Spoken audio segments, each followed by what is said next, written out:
Alright, magandang gabi ulit sa lahat natin ng mga viewers Luzon, Visayas at Mindanao all over the world.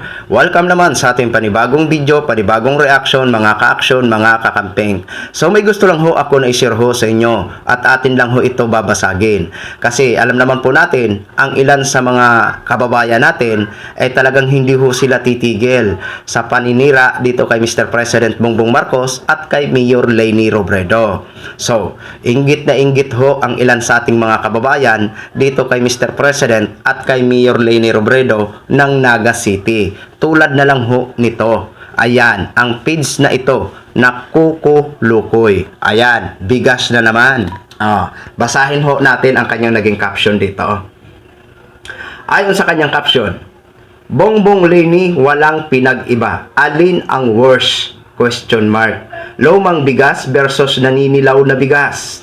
Ayan, Bongbong Leni, it's a tie. Yan po ang kanyang naging caption sa kanyang post. So, kumbaga, itong kay ang bigas daw ni PBBM, luma. Ito naman daw ang bigas ni Mayor Leni, naninilaw. Anyway, itong bigas ni Mayor Leni na pinamigay nga na itong gimpost niya sa Naga City, no?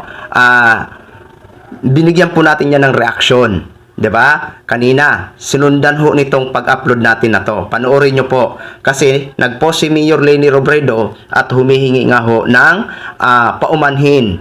At kung sino daw ang nakatanggap sa ganong klaseng bigas ay maaring isauli sa barangay or ipaalam sa barangay nang sa ganon mapalitan agad. No? Pero dito kay Mr. President Bongbong Marcos, no? Alam naman po natin, wala ho talaga yan silang kasawa-sawa. Wala ho talaga silang kasawa-sawa ng paninira kay Mr. President Bongbong Marcos. Pero dito sa sinabi niya, alam nyo may punto siya. Tama ho ang kanyang sinabi. Bongbong Leni walang pinag-iba. Alam mo, diyan ka tumama. Kasi pagdating sa sakuna, pagdating sa kalamidad, agarang action agad si Mr. President Bongbong Marcos at saka si Mayor Leni Robredo. At nandyan ang kanilang mga presensya. 'Di ba? Tama po yan. Leni, Bongbong, walang pinag-iba. Totoo po ang kanyang sinasabi. Wala naman talagang pinag-iba pagdating sa aksyon. Pagdating sa kalamidad, nandyan agad ang agarang tulong ni Mr. President Bongbong Marcos at ni Mayor Leni Robredo. 'Di ba? At nandyan pa ang kanilang mga presensya. At pagdating sa mga programa, Bongbong Leni, wala pa rin pinag-iba. Tama ka po dyan.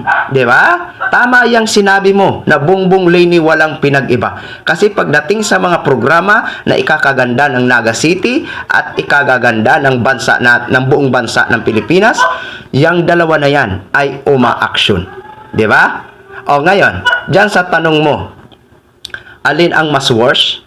Bakit di mo tanungin sa iniidolo mo? Di ba?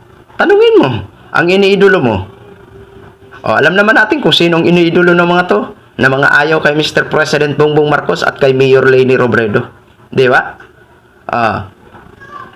Wala na ba kayong ibang mga naratibo na pwedeng ikalandakan nyo ang inyong iniidolo? Kung hindi ganito lang na mga klaseng mga post nyo na paninira, di ba?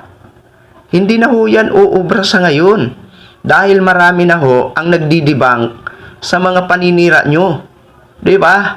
Yang bigas na yan na sinasabi mo naninilaw, December 30 pa lang nagpost na si Mayor Leni Robredo naghihingi ng paumanhin, di ba? Dahil sa may problema ang isang batch na bigas na na-receive nila. Kaya mga ka-action, mga kakamping, ano to? Inaasahan natin na hindi lang ito ang mababasa natin sa mga social media. 'Di ba? Kahit na ito pa kahit na nagsabi naman si Mayor Leni Robredo na dito lang muna siya sa Naga City, parang hindi na siya tatakbo sa national, pero may mga tao na handang kumimbinsi kay Mayor Leni Robredo para tumakbong muli sa 2028. Ito lang sa mga ayaw kay Mayor Leni at kay Mr. President Bongbong Marcos. Nako, baka iiyak talaga kayo pagdating sa 2028 na tumakbo si Mayor Leni at i-endorso ni Mr. President Bongbong Marcos. Iyakan ho talaga kayo dyan. Di ba? Kahit wala pang endorsement ni Mr. President Bongbong Marcos at tumakbo ito si Mayor Leni Robredo, kayang-kaya po yan ipanalo ng mga kakamping. Kung samahan pa kami ng mga loyalista, o di, iyakan na kayo. So yun lang ho mga ka-action, share ko lang ho sa inyo yan. Maraming salamat po sa lahat natin ng mga viewers, Luzon, Visayas at Mindanao, all over the world. Ako po ang inyong lingkod, si The Action Man. Good evening, everyone!